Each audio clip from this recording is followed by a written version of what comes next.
ప్రస్తుతం మనతోని బీఆర్ఎస్ రాష్ట్ర కార్యదర్శి మనతోని అయితే ప్రశాంత్ గారు అయితే ఉన్నారు. మాట్లాడించే ప్రయత్నం చేద్దాం.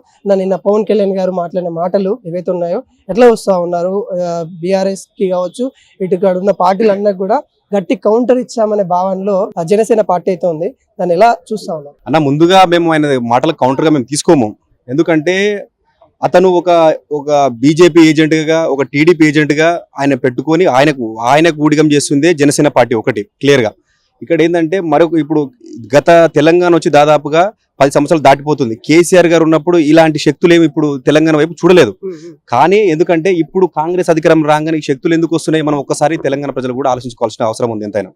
కాబట్టి మేము ఏం తెలియజేస్తా ఉన్నామంటే, ఇప్పుడు వీళ్ళు గతంలో ఈ పవన్ కళ్యాణ్ కూడా సమైక్యాంధ్రకి జయకొట్టి దాదాపుగా తెలంగాణ రాష్ట్రం ఇస్తే దాదాపు 11 రోజులైన ఉపాసం ఉన్నా అని కూడా చెప్పుకొని తిరిగిన ఈ పవన్ కళ్యాణ్ ఈ రోజు తెలంగాణకు మరి ఏ ముఖం పెట్టుకొని వస్తున్నారని కూడా మేము బీఆర్ఎస్ విద్యార్థి విభాగం తరఫున అడుగుతా ఉన్నాం. ఇలాంటి శక్తులు ఖచ్చితంగా మనం ఆదిలోనే అంతం చేయాల్సిన అవసరం ఉంది. ఎందుకంటే గతంలో వీళ్ళు సమైక్యాంధ్రతోనే ఉండి మన తెలంగాణను అవమానపరిచినారు, అవహేళన చేసినారు. కాబట్టి ఖచ్చితంగా వీళ్ళకి బుద్ధి చెప్పాలి, చెప్పుతాం కూడా అని మేము తెలియజేస్తా ఉన్నాం. చాలా వరకు కూడా వ్యాఖ్యలు చేస్తూ కబ్జాలు చేస్తా ఉన్నారు తెలంగాణ ఎమ్మెల్యేలు. ఇక్కడ ప్రజలు కోరుకుంటున్నాం కాబట్టి మేము వస్తా ఉన్నాము అంటే ఇక్కడ నాయకత్వం లోపం ఉంది అనే విధంగా వ్యాఖ్యలు కనబడుతుంది. నిజంగా అలాంటి తీరు తెలంగాణలో ఉందా అంటే ఏం చెప్తారు అన్న? 100కు 100% మంచి నాయకత్వం మన తెలంగాణకు ఉంది. మనం నెంబర్ 1 స్థానాన్ని తెలంగాణ చేసుకున్నాం. గడిచిన తెలంగాణ సాధించుకున్న దాదాపు 2-3 సంవత్సరాల్లోనే తెలంగాణ అగ్రస్థానంలో ఉంది, నీళ్లలో అగ్రస్థానం ఉంది. వాళ్ళే కాంగ్రెస్ నాయకులే మీరు ఎక్కడ పవర్ లేకుండా మీరు దండాల మీద బట్టలు ఆలుసుకుంటా అనే రోజు నుంచి మనం తెలంగాణను అగ్రస్థానానికి తెచ్చుకున్న ఘనత కేసీఆర్ గారి నాయకత్వంలో తెచ్చుకున్నాం. ఈ రోజు తెలంగాణ వీళ్ళకి చేతగాక, ఈ కాంగ్రెస్ ప్రభుత్వానికి చేతగాక మళ్ళీ కొత్తగా వీళ్ళు అతీత శక్తులు పుట్టుకొస్తున్నాయని మేము తెలియజేస్తా ఉన్నాం. ఖచ్చితంగా వీళ్ళకు ఆదిలోనే మనం అంతం పలికించిన అవసరం 100% ఉంది. కాబట్టి మేము ఖచ్చితంగా బీఆర్ఎస్ విద్యార్థి విభాగం తరఫున హెచ్చరిస్తా ఉన్నాం. నువ్వు రాజకీయాలు చేసుకో, మేము కాదనట్లేదు, 100% మీరు ఎక్కడైనా చేసుకోవచ్చు భారతదేశంలో.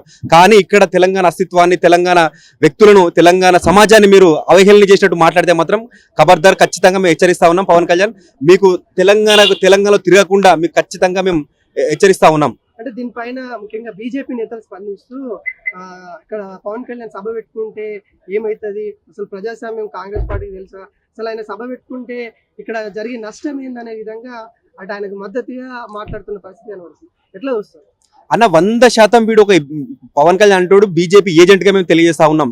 ఇప్పుడు వీడు ఇన్ని రోజులు గుర్తురాంది, మొన్న మోడీ వచ్చి వాడిని పలకరించిపోయాడు.